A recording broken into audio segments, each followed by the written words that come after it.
သတင်းအနေနဲ့ဝမ်းသာစရာသတင်းလေးကိုတင်ဆက်ပေးပါမယ်ဒါကတော့ထိုင်းနိုင်ငံလွှတ်တော်အတွင်းမှာ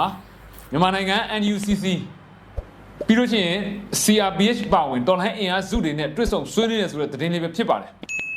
မြန်မာနိုင်ငံတွင်စစ်တပ်အာဏာသိမ်းမှုအကျိုးဆက်အဖြစ်ပုံမရှုပ်ထွေးလာနေတဲ့မြန်မာအရေးနှင့်ထိုင်းမြန်မာနယ်စပ်ဒေသလုံခြုံရေးအကြောင်းဆွေးနွေးပွဲကိုဘန်ကောက်မြို့ရှိ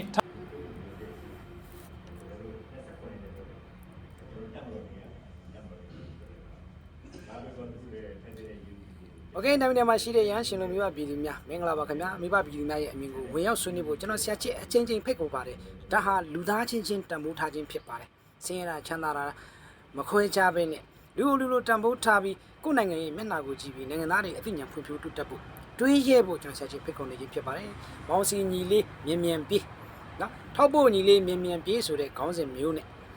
လူတို့ရှင်တင်ဆက်ထောက်ပြအဖြစ်ဆုံးမှာဖြစ်ပါတယ်တရုတ်နိုင်ငံလိုပဲထိုင်းနိုင်ငံဟာအင်ဂျီနိုင်ငံဖြစ်တဲ့အတွက်နော်ထိုင်းနိုင်ငံကိုစီမှန်သမျှမြန်မာပြည်ကို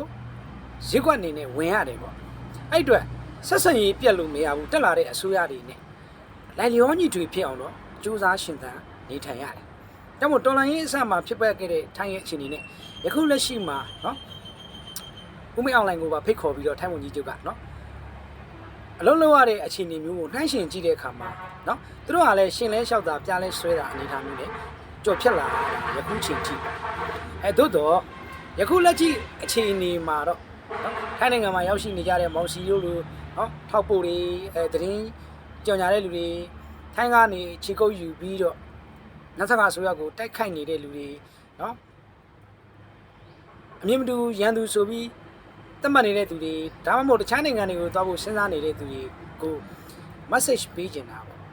နော်ယခုလက်ရှိအခြေအနေရနော်ဗရမများကိုဗရမများလို့မြင်ဖို့လိုပြီဥမင်းအွန်လိုင်းဟာ short တွက်လို့မရတဲ့လူသား view ဟာကြနဲ့ပညာရှိပြီးပညာသားပါနော်သူလိုချင်တဲ့ပန်းနိုင်တစ်ခုကိုရောက်အောင်သွားနိုင်ခဲ့ပြီဖြစ်တယ်ဗရမများကိုရှုံတုံးလို့လမ်းမြင်နေတော့အမြင်မှားနေသေးတယ်နော်တမတော်ထောက်ခံတဲ့သူတွေကစားဥမင်းအွန်လိုင်းကြီးကိုဆင်းဖို့အချင်းချင်းပြောခဲ့ကြတယ်អော်ခဲ့ကြတဲ့ချိန်မှာကျွန်တော်ဆရာချစ်ကဥမင်းအွန်လိုင်းရဲ့ view ဟာကိုချပြထောက်ပြခဲ့တယ်ယခုတစ်ခုပြီးတစ်ခုတရုတ်ခီးစဉ်ရုရှားခီးစဉ်ဘီလာရုစ်ခီးစဉ်အခုထိုင်းခီးစဉ်နော်ပုံစံမျိုးစုံတွေ့လာခဲ့ရပြီးဖြစ်တယ်လို့ယခုငလျင်ဘေးမှာလဲနိုင်ငံပေါင်းစုံကလာရောက်ကူညီတယ်တနည်းအားဖြင့်အတိမတ်ပြုတ်တယ်လို့ပြောလို့ရတယ်ပေါ့နော်ပေါ်တယ်တော့မဟုတ်ဘူးအလုပ်ကိုကြည့်တာ